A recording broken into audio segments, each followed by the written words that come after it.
समाज बेरेखा खामानि मावनाय मानसिफोरखौथ' जों लाय होनो हाया थिगानो बिथांमोननि सायाव आयेननि बेब'स्थाखौ लानांगोन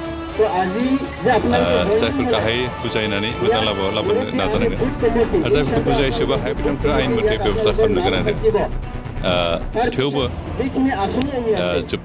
जिउ जोबथालायनाय बिदि साजा होनाया बारा थिग जाया अबयसे बेवहाय जुदि जायफोरनि सायाव एक्सन लानाय जादों बिथांमोना आर्मस हाथियार दैदोंमोन होननानै मोनसे खोथा ओंखारदों बेसेबां सैथो बेखौ मिथिला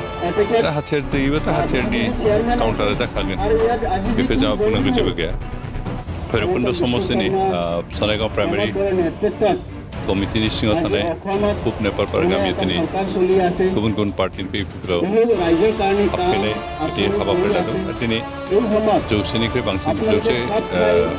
150 बिदि सोद्रोमा दिनै इउपिपिएलआव जयन खालामबाय आरो बेयाव बेखे गरखा आरो आदिबासि जनगोष्ठीफ्रा हाबफैदों आरो जों थारैनो गोजोननाय मोन्दों जे इउपिपिएलनि जिखिनि खामानि थांनाय 2 बोसोर सरकार जिखिनि खामानि बेखौ नुनानै गोजोननानै बिथांमोना जोंनि आफादाव हाबफैदों जों आसा खालामदों आरो फैबावगोन गोबां बेबायदिनो गुबुन गुबुन पार्टिनिफ्राय इउपिपिएल जुगदान खालामनो रेडि जानानै थामथिम जानानै दं आरो जों बेखौ रायजो राजानि सुबिदानि थाखाय सरकारनि जिखिनि आसोन बे आसोनखौ फारसे फारि फारि जों मावलांबाय थादों आरो बेफोरखौ नुनायखायनो दिनै रायजोफ्रा गोजोननाय मोननानै गुबुन गुबुन पार्टिफोर दंबा बेखौ गारनानै दिनै आफादाव फैदों आरो दिनै जों बेयाव जागायजेनबाय बे भैरबकुन्द समस्ति हिसाबै बेयाव फार्स्ट टाइम जों आराम्भ खालामबाय दा बिदिनो फारिजों गुबुन गुबुन ओनसोलफ्रावबो गुबुन गुबुन प्राइमारि गुबुन गुबुन भिसिडिसि सिङावबो गुबुन गुबुन पार्टिनि जायफोर जोंनि आफादाव हाबफैनो ओंखारबाय थादों रेडि जानानै थामथिम थानो थां बिथांमोनखौ जों इतिमধ্যে बे गामिनि बे ओनसोलनि खिनि मेन रड बेखिनिखौथ' जों बानायगोन इतिमধ্যে मोनसे पाक्का लामा दंमोन मिलनपुर चौकनिफ्राय दैफां चौकालाय थानाय बे लामाया बायबाय बेखौ रिपेयार खालामनाय इतिमধ্যে सेंसन जाबाय मिलन चौकनिफ्राय मासकुटियालाय बे जागोन आरो नेक्स्टआव बाखिखिनि जागोन बेनिफ्राय ओरैनो फिसा फिसा लामा दा जागासिनो दं दै लोंनायनि बेब'स्थाखौबो जों खालामगोन जों आसा खालामदों अन्तत दै लोंनायनि बेब'स्था जेजेमनि जिखिनि स्किम बेखौ नेक्स्ट बोसोरावलाय जों लाबोनायनि सेस्था खालामदों आरो खिन्थु बिनि सिगाङावनो जों हायोबा 15 फाइनान्सनि जेरैथु टाइट फान्ड बे टाइट फान्डआव जिहेतु लोंनाय दै होनायनि बेब'स्था बेजों खामानि मावनायनि बेब'स्था बेनिखायनो जेसेबां हाबोनो बबे मोनसे स्किमखौ जों मोनग्रोहाय बिनि गेजेरजोंनो बे ओनसोलाव दै लोंनायनि जि जेंना बेखौ बोस्रां ओरैनो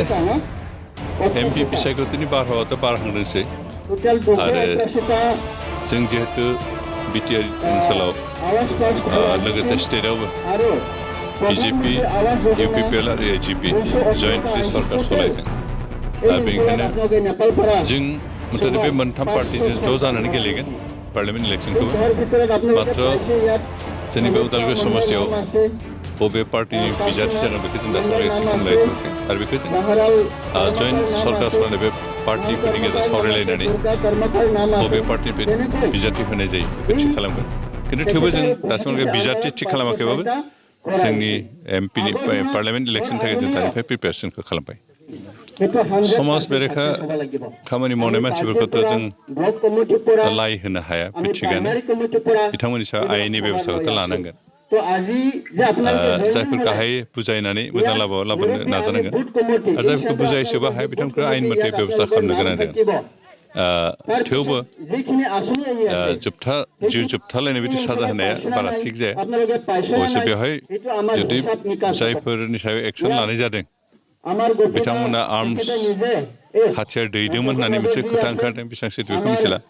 दा हाथियार दैयोबाथ' हाथियारनि काउन्टारा जाखागोन बेखौ जोंहा बुंनांगौ जेबो गैया बेनिखायनो जेसेबां हायो आयेननि बेंखननि गेजेराव बिथांमोनखौ बेब'स्था लायोबा जों बेखौ जों लुबैयो जिहेतु जोंनि देशा गणतान्त्रिक देश नन भायलेन्ट देश बेनिखायनो नन भायलेन्ट मिन्सजों गणतान्त्रिक प्रक्रियाजों जायफोर आयेन बेरेखा मावनाय बिथांमोनखौ आयेननि बेब'स्थानि गेजेरजों बेब'स्था लाबोनायनि बेब'स्था खालामबा बेखौ मोजां खिन्थु अगयता जुदि सोरबा हाथियार दैनानै जुदि एन्टि ससियेल खामानि मावदों बिथांमोननि सायाव आयेन हाथियारनि काउन्टाराथ' जाखागोन खारन बे सिगाङावबो जाबोदों हयथ' इन फिउचार बे जालांगोन जुदि जोंनि समाज बेरेखा सुबुंफ्रा जेरै हाथियार दैयो बिनि काउन्टारखौ गभर्नमेन्टनिफ्राय प्रखाखन साइडनिफ्राय हाथियारजों होगोन